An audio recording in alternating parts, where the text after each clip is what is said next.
शादी और तलाक के विषय में यीशु का सही मार्गदर्शन। हमारे YouTube चैनल पर लगभग 6 संदेश हैं शादी से लेकर और 1 संदेश तलाक को लेकर। आज से लगभग 50 साल पहले जब लड़का और लड़की शादी की उम्र तक पहुंचते थे, यानी उस समय के हिसाब से 18 से 20 साल के बीच में, तो वो शादी को लेकर बहुत उत्साहित हो जाते थे। उनके मन में ऐसे विचार आते थे कि भाई पहली बार मैं किसी लड़की को छूऊंगा या पहली बार मैं किसी लड़के के इतने करीब जाऊंगी, तो वो अंदर से बहुत आनंदित होते थे, विवाह को सोचकर बहुत उत्साहित हो जाते थे। लेकिन आज के समय में ऐसा नहीं होता। आज के समय में जब लड़का और लड़की 15 और 16 साल की उम्र में पहुंचते हैं तो वो शादी के बारे में इतना नहीं सोचते। वो सोचते हैं शारीरिक संबंध के बारे में, यौन संबंध के बारे में, कामुकता के बारे में। तो गर्लफ्रेंड बनाना, बॉयफ्रेंड बनाना बहुत आम हो गया है हमारे समाज में। तो इसका जिम्मेवार कौन है? हमारा समाज और उसमें चल रहा मीडिया और फैशन। जिस तरीके की फिल्में बनती हैं, जिस तरीके के टीवी के प्रोग्राम दिखाए जाते हैं, तो वो सब हमारी पीढ़ी को प्रभावित करते जा रहा है बहुत तेजी से। इसलिए विवाह की जो मान्यता थी, उसका जो सम्मान था, उसकी जो आवश्यकता थी, वो बहुत कम होती जा रही है।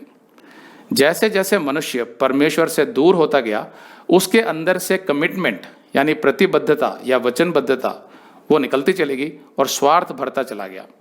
ये ठीक वैसे ही है जैसे आरंभ में आदम और हव्वा ने किया था कि जो निषेधित फल था, तो उन्होंने देखा कि हमें बहुत अच्छा लग रहा है, हमारी ये इच्छा है कि हम इसको खा लें, तो उन्होंने खा लिया और परमेश्वर की आज्ञा तोड़ दी। तो वैसे ही आज भी होता है कि जो मनुष्य है वो अपनी इच्छाएं पूरी करना चाहता है, सही या गलत वो बाद में सोचता है। अब बाइबल सिखाती है कि जो शादी है, विवाह, वो परमेश्वर ने ही स्थापित किया था, मनुष्य ने नहीं। क्योंकि कुछ लोग सोचते हैं कि भाई जैसे जैसे मानव समाज आगे बढ़ता गया तो उनको विवाह की आवश्यकता महसूस हुई ताकि व्यवस्था लाई जा सके समाज में, इसलिए विवाह का एग्जिस्टेंस हुआ। तो ऐसा नहीं है। बाइबल सिखाती है कि आरंभ से ही परमेश्वर ने विवाह की स्थापना कर दी थी। तो सवाल यह है कि परमेश्वर ने विवाह की स्थापना क्यों की? उसकी क्या आवश्यकता थी?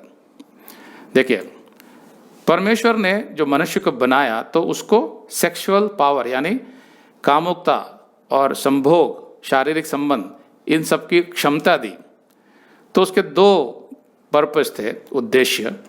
एक तो था कि उससे मनुष्य को आनंद मिले, उसके अंदर एक उत्तेजना आए और एक आनंद आए जब वो किसी के साथ शारीरिक संबंध बनाता है, संभोग करता है। तो उस आनंद के लिए जरूरी था कि उसको ऐसे पावर दी जा सके। दूसरा, उससे प्रजनन हो। दोनों जुड़ी हुई बातें हैं वो। प्रजनन मतलब बच्चे पैदा करना।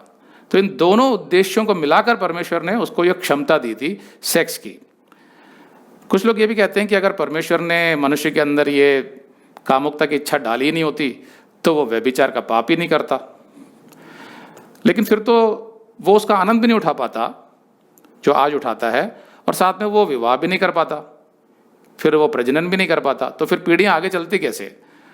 तो वो सवाल अपने आप में इतना जायज नहीं है, क्योंकि परमेश्वर ऐसा नहीं कर सकता था कि वो सिर्फ विवाह के लिए कामुकता की क्षमता दे या सेक्स की क्षमता दे और विवाह के बाहर अगर मनुष्य कुछ करना चाहे तो वो क्षमता काम ना करे। ऐसा वो नहीं बना सकता था। उसने तो मनुष्य के नेचर के अंदर, उसकी प्रकृति के अंदर, उसके शरीर के अंदर ये क्षमता डाल दी थी कि वो सेक्स कर सकता है, संभोग कर सकता है, शारीरिक संबंध बना सकता है। अब साथ में उसने मनुष्य को बुद्धि भी दी, समझ भी दी कि वो उस क्षमता को संचालित करे, उसको नियंत्रित करे। सो इसीलिए ये बहुत आवश्यक है कि जब हम बात करते हैं सेक्स की, तो वो अगर आप ये संदेश पूरा देखना चाहते हैं तो आप इसे हमारे वेबसाइट hindiBiblestudy.com पर देख सकते हैं। ये वीडियो हमारे जुलाई के वीडियोस में अपलोड किया हुआ है, तो जिनके पैकेज में भी जुलाई का महीना शामिल है उनको ये वीडियो उनके माई अकाउंट में जुलाई के वीडियोस में मिल जाएगा। अगर आप हमारे वीडियो फोन पर देख रहे हैं तो अच्छी स्पीड के लिए कृपया गूगल क्रोम या मोजिला फायरफॉक्स ब्राउजर इस्तेमाल करें। तो इनको डाउनलोड करने के लिए आप प्ले स्टोर में जाएं और ऊपर गूगल क्रोम टाइप करें, फिर आप गूगल क्रोम ब्राउजर पर क्लिक करें और उसे इंस्टॉल करें। ये एकदम फ्री है। इसी तरह आप मोजिला फायरफॉक्स टाइप करें, फिर आप मोजिला फायरफॉक्स ब्राउजर पर क्लिक करें और उसे इंस्टॉल करें। यह भी एकदम फ्री है।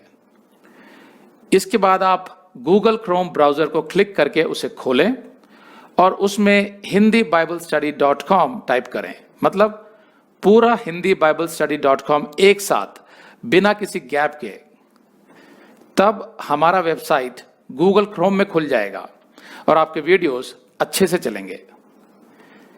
इसी तरह आप मोजिला फायरफॉक्स ब्राउजर भी क्लिक कर सकते हैं और उसमें भी बिना गैप के Hindi Bible study .com type कर सकते हैं।